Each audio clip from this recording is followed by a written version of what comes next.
Hello and welcome back to Inquisitor Martyr. Last time we got through a little bit more of the Lacon Majoris, I guess it would be Siege, and let's just jump back into it.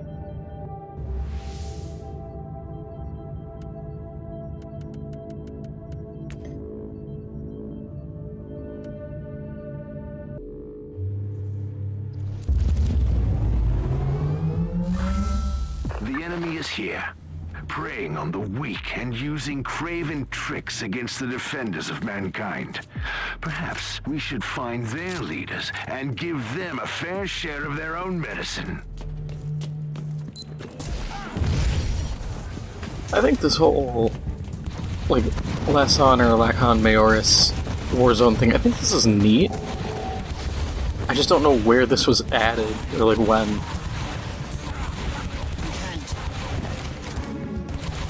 And I hope this video is a little bit, better than the past few weeks, honestly, everything prior to this, because right now I'm running this on a PS5. I finally managed to snag one, which was pretty cool. It only took me a good year, almost, to finally get my grubby mitts on one of these.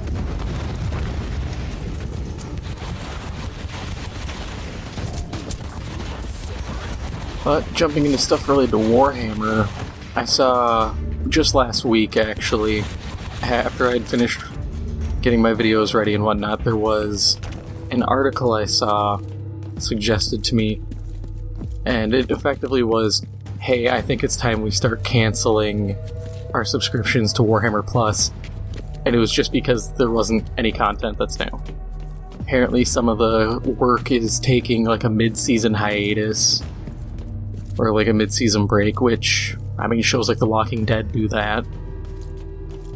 And I've been saying it, I knew something like this was gonna happen. They didn't have an existing library, and you can't honestly expect them to just blitz a year's worth of content out. And then they would likely run into the same issue of, we don't have any content come this summer. No matter what they did, they were kind of doomed in one way or another. Now, is it going to full-on kill the service? I don't know. It depends on how much money Games Workshop is willing to dump into it, and how much, how good their cost-benefit analysis is. If, they can afford this and think it'll be fine, they'll do it. You look at cost-benefit for, I think, the Epic Games Store. Epic said, oh yeah, it's gonna take us to 2025, I think, before they actually break even. In the end, the matter is, can Games Workshop hold out? Just can the Epic Games Store hold out until 2025? Realistically, I think it can. It just needs to update and upgrade itself a little. But I also saw there's, I think, a conversion kit Games Workshop is releasing to allow players to convert Primaris Marines into certain Black Templar Marines. Or at least to have the Black Templar aesthetic. Which I thought was cool, and, honestly should be more of a common thing.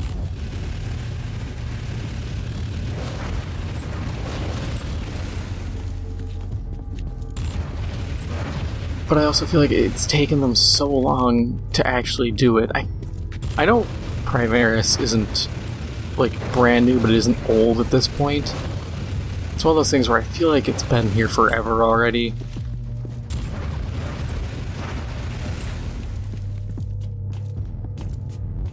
But I don't know, I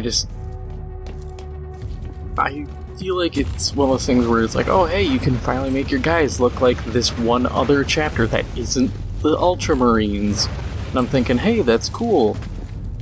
But you still have a lot of chapters to go. We still got White Scars, Space Wolves, Salamanders. Don't really have to do much for like Raven Guard. Blood Angels you do. Iron Hands you don't really have to. Imperial Fists, no difference. I'm trying to think who else. Maybe White Scars? I don't really think... Do White Scars have any, like, telltale visual aesthetics? The biggest thing is they ride bikes everywhere. Past that, they don't really have as much of a certain visual aesthetic as I'd definitely say like Black Templars do.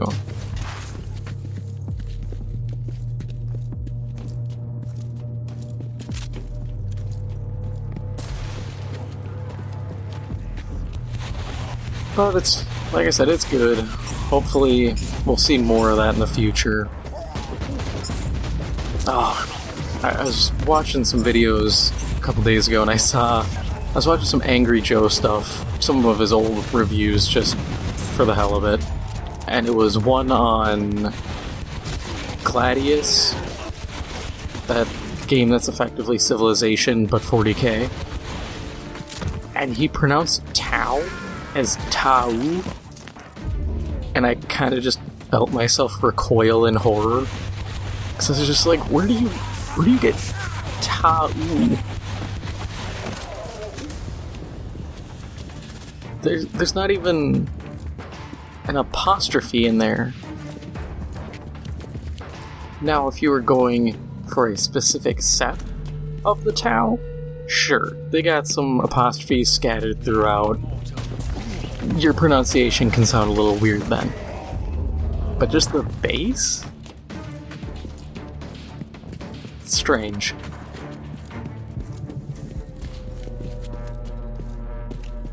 Credits. I ran a couple Ordo missions off screen. Ended up... What was it? I ended up getting the same needler rifle, but just a relic one, not an Archaeotech.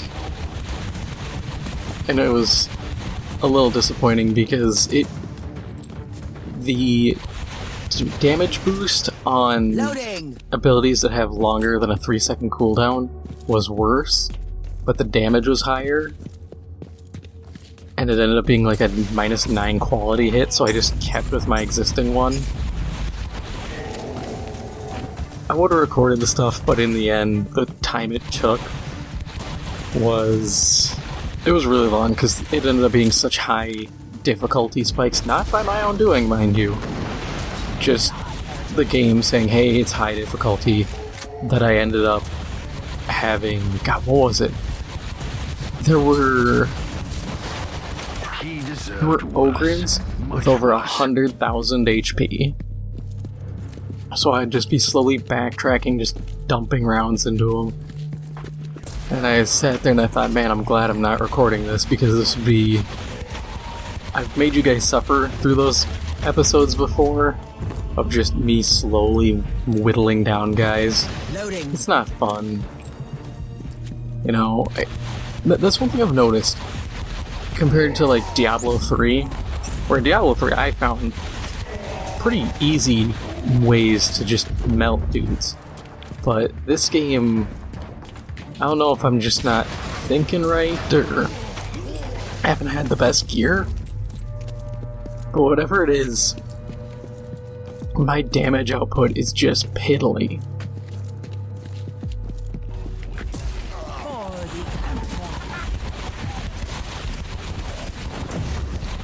And I mean, I've said before, part of it is this gun. It's built for landing hits, not for being bursty.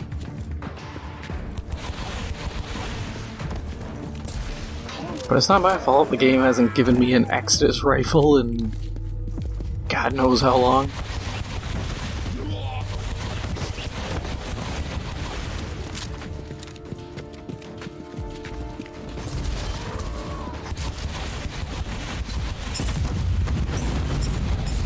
Oh, and I also saw stuff for, what was it?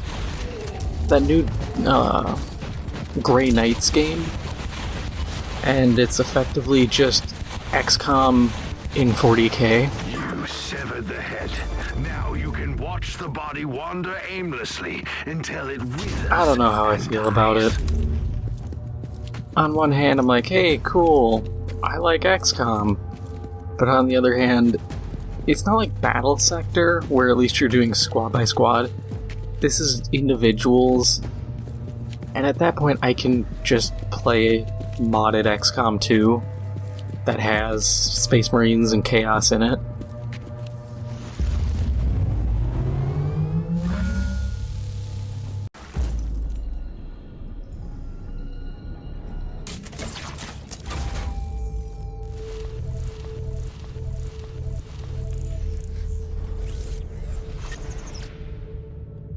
Oh, Massacre Effect? God, some of these legendaries really suck. Dead Hunt.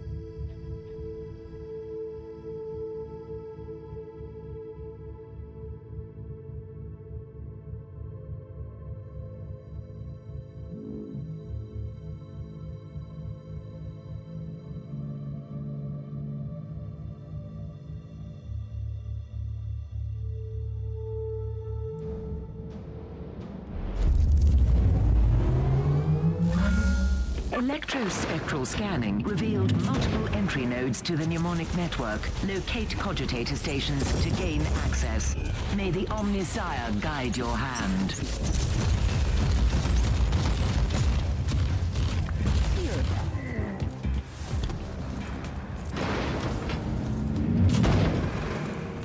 When I was setting up my PlayStation, I realized I could re-download Hired Gun, because there's a updated version of it. I contemplated it, but I was like, what difference is there going to be between the PS4 and PS5 version? You know, maybe a little bit better loading times, maybe a little less frame jitter. That's about it. I've said before, it's not a bad game, it just feels incomplete.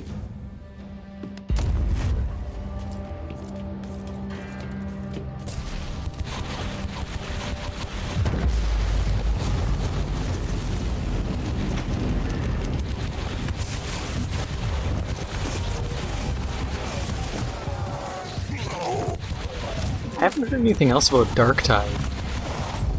I just realized that.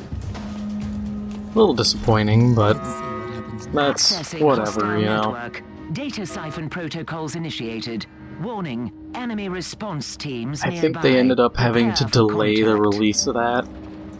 So now it's just kind of up in the air and waiting for more news.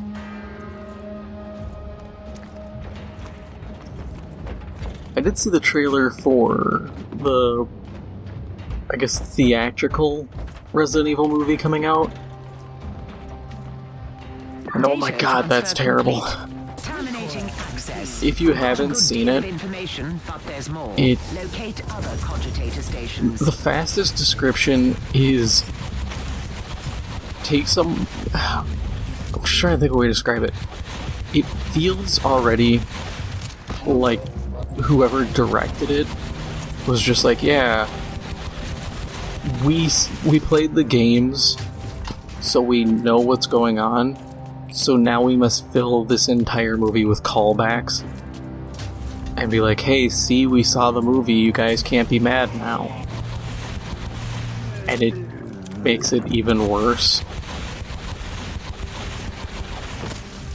And there's also the fact that the actors, like, the person I have is Jill, the woman.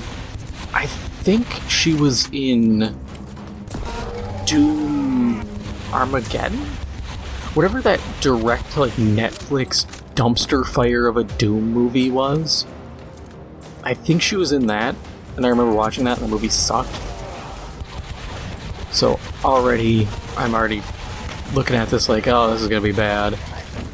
Then the guy they have playing Leon doesn't look like Leon at all. He looks more like Carlos. Hostile network. So I'm just kind of looking at it going, oh, okay, so your casting guy didn't really care.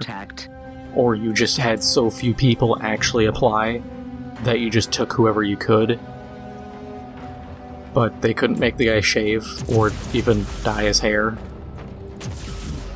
And I thought, why?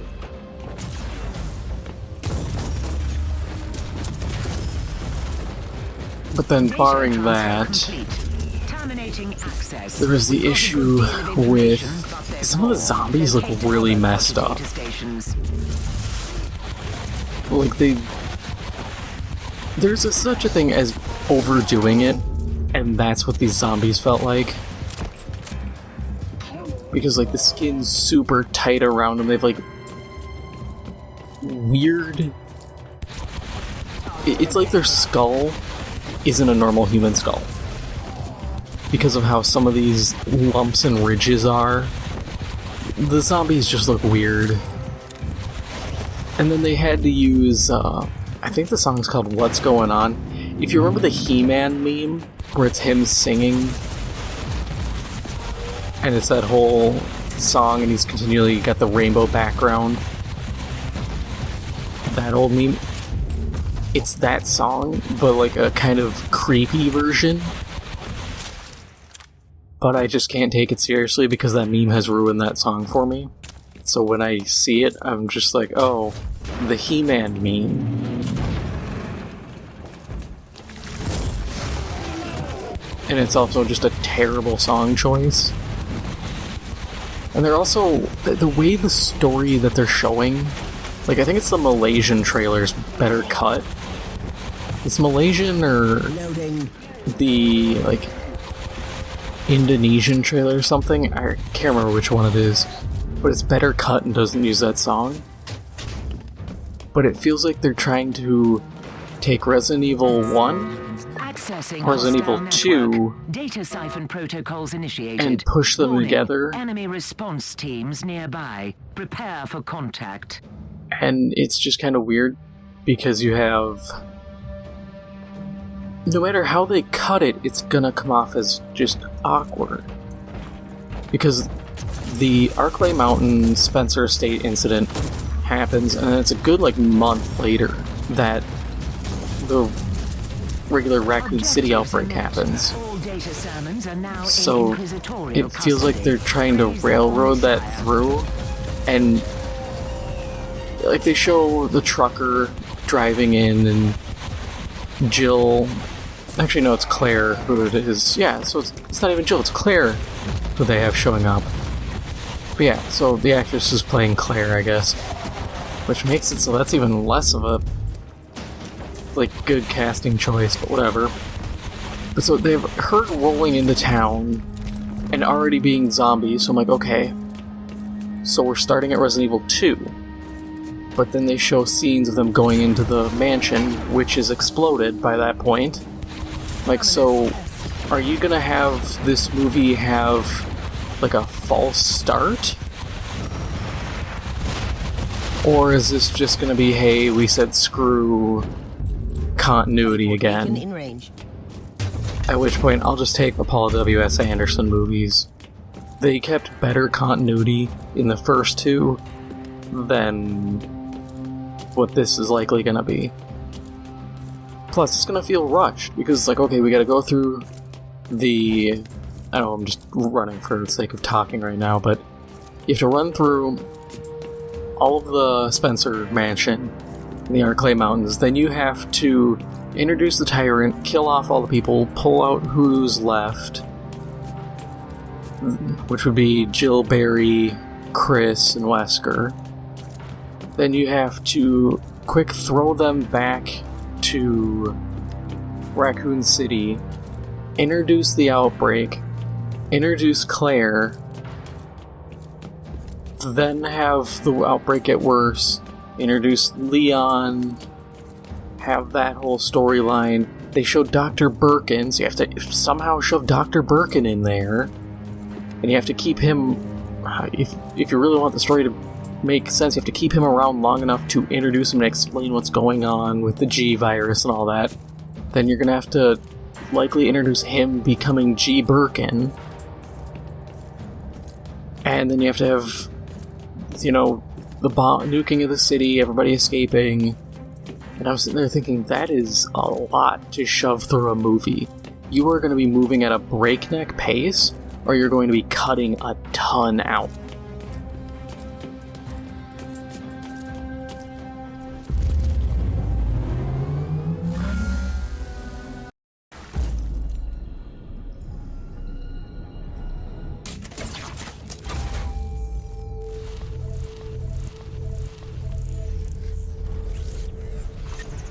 Nothing fancy.